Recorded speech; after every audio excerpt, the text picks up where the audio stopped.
Hi, Jean Catherine Carlson here, tapper extraordinaire, vibrant living alchemist, and I'm here to share with you some information about tapping, what it is, why it works, and the success that I find is right at our fingertips if we simply remember to tap. Tapping, in fact, is a very simple tool, and it's based on the idea that we are all made up of energy. This entire universe is actually made up of energy, and our physical bodies are no different. They discovered in China millennia ago that the energy runs in channels, really micro channels in the body called meridians. If you've ever had acupuncture, you know about these meridians because they place needles in different places in the meridians to help get the energy flowing. Since we are energetic beings, it's a curious thing about energy.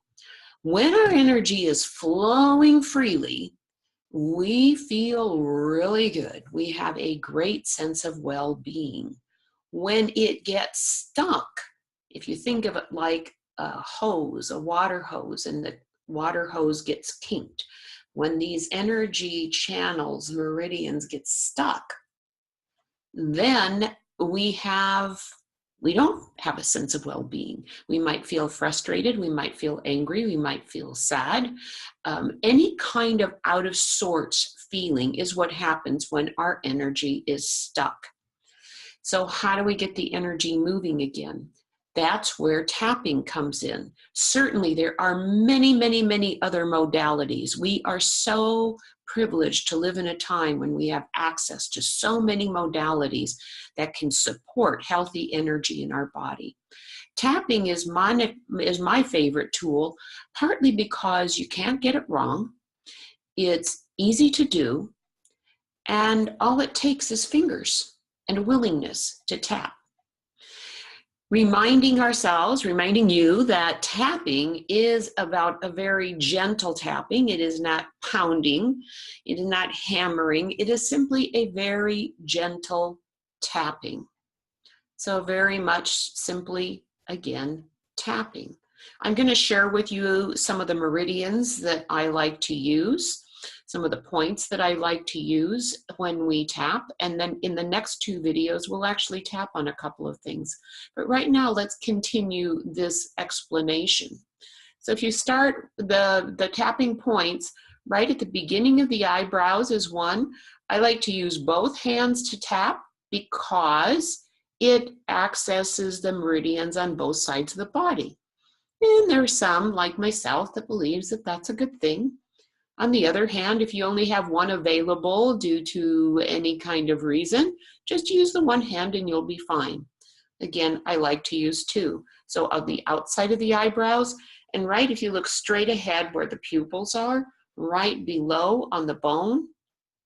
The next tapping point is under the nose, right under the nose, and in that little small indentation in the chin.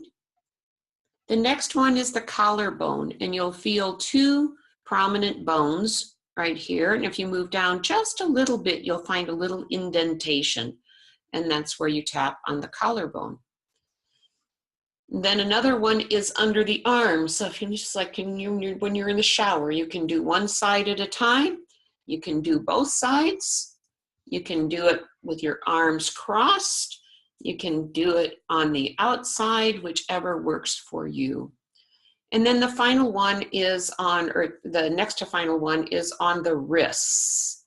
And we're going to right across where the wrist is, just gently tap there on that side and on that side. And if you get fancy, if you want to get fancy, you can actually tap both wrists at the same time. And then finally at the top of the head, right behind that crown area, and tap there. So here's what happens with our energy. When we're born, we grow and we have all the conditioning that happens for us. There's a lot of it that keeps us safe, and we have to learn certain things that keep us safe. We develop certain patterns that keep us safe. Then as we grow up, we may have outgrown those patterns. But here's what I really want you to know. Every single thing you've ever thought or event or anything that's happened is recorded in the energetic body. So something can happen today that reminds you of something traumatic that happened back when you were a kid. Say you lost $10 and now something has happened, and something in the energy system way back then said, this is bad. And it activates what we call the amygdala in the back of the brain. It is the fight or flight or paralyze syndrome. So when we get charged, it gets triggered.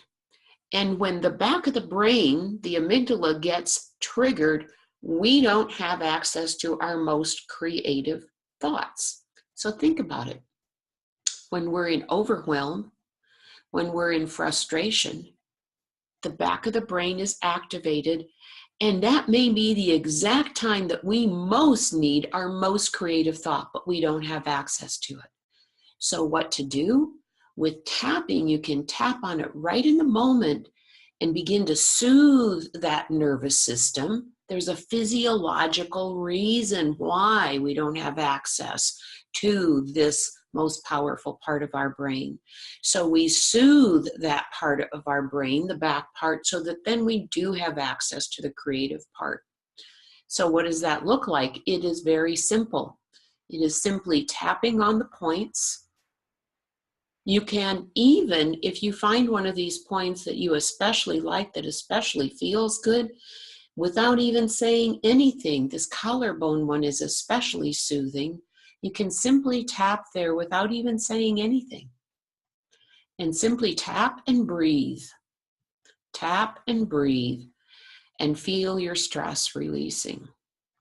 Now, if you want to ratchet it up a bit, we have in tapping what we call setup statements.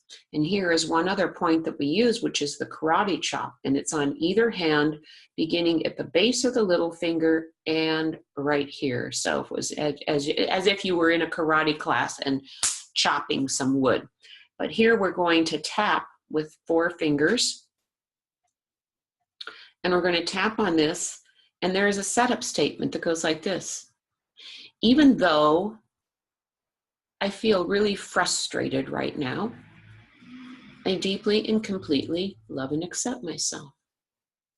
Even though I'm really frustrated right now and don't know what to do, I deeply and completely love and accept myself. And we do it 3 times. Even though I feel really frustrated right now, I deeply and completely love and accept myself. And then you just gently shake out your hands. And by the way, you can tap on anything. You can tap on physical pain. You can tap on memories. You can tap on emotions. You can tap on literally anything. I've heard a story about someone actually tapping on behalf of a crying baby on an airplane, and the baby was able to calm down. There's a lot of very curious things that happen with energy. For right now, we're focusing on ourselves, and then we're going to finish this round about frustration, because that's a very common emotion that a lot of people carry. So tapping on the beginning of the eyebrows and repeating after me. All this frustration.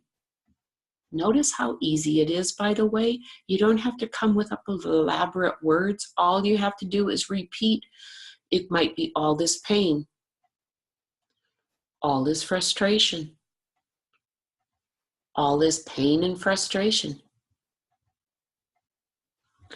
I don't like being so frustrated. I don't like feeling frustrated.